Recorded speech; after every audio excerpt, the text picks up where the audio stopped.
Pakistan PoK ప్రాంతాల్లో వర్షాలు బీభత్సం సృష్టిస్తున్నాయి. ఎడతెరిపి లేకుండా కురుస్తున్న వర్షాలకు భారీ ప్రాణనష్టం సంభవించింది. భారీ వర్షాలకు 200 మందికి పైగా మృతి చెందినట్లు అధికారులు తెలిపారు. అనేక మందికి గాయాలైనట్లు తెలిపారు. పీఓకే లేని గిల్గిత్ బాల్టిస్తాన్లో పలు భవనాలు ధ్వంసమయ్యాయి. ఖైబర్ పఖ్తుంఖ్వా ప్రావిన్స్లోనే అధిక మరణాలు సంభవించినట్లు అధికారులు ప్రకటించారు. బునేర్ జిల్లాలో 75 మంది మృతి చెందగా మాన్సెహరా జిల్లాలో 17 మంది, బాజోర్ బాటాగ్రామ్ జిల్లాలో 18 మంది మృతి చెందారు.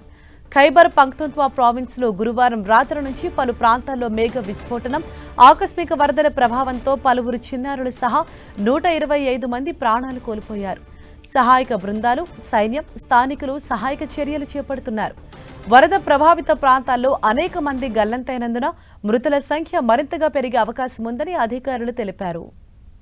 ఈ వరదల ధాటికి పదుల సంఖ్యలో ఇళ్లు ధ్వంసం కాగా వాహనాలు, స్కూళ్లు, ఆరోగ్య కేంద్రాలు కొట్టుకుపోయాయి. నీలం వ్యాలీ వద్ద ఉన్న పర్యాటకులను సురక్షితంగా తరలించేందుకు చర్యలు చేపడుతున్నారు. పలు వంతెనలు సైతం కొట్టుకుపోయాయి. వరద ప్రభావిత ప్రాంతాల్లో ఇంకా అనేక మంది తప్పిపోయినందున మరణాల సంఖ్య మరింత పెరిగే అవకాశం ఉందని అధికారులు భావిస్తున్నారు.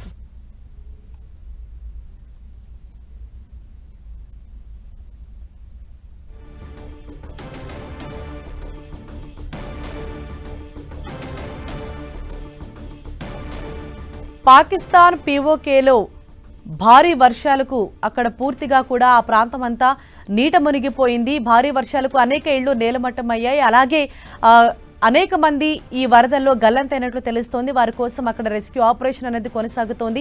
ఇప్పటి వరకు అనేక మంది మృతి చెందినట్లు తెలుస్తోంది. అయితే మృతుల సంఖ్య మరింత పెరిగే అవకాశం ఉన్నట్లు కూడా కనిపిస్తోంది. అయితే వరదలకు అనేక ప్రాంతాల్లో ఇళ్లు కూడా ధ్వంసమైపోయాయి. చెట్లు ఎక్కడికక్కడ విరిగి పడిపోయాయి. దీంతో విద్యుత్ సరఫరాకు కూడా తీవ్ర అంతరాయం కలిగింది. అనేక ప్రాంతాలు పూర్తిగా చీకట్లోనే ఉండిపోయాయి.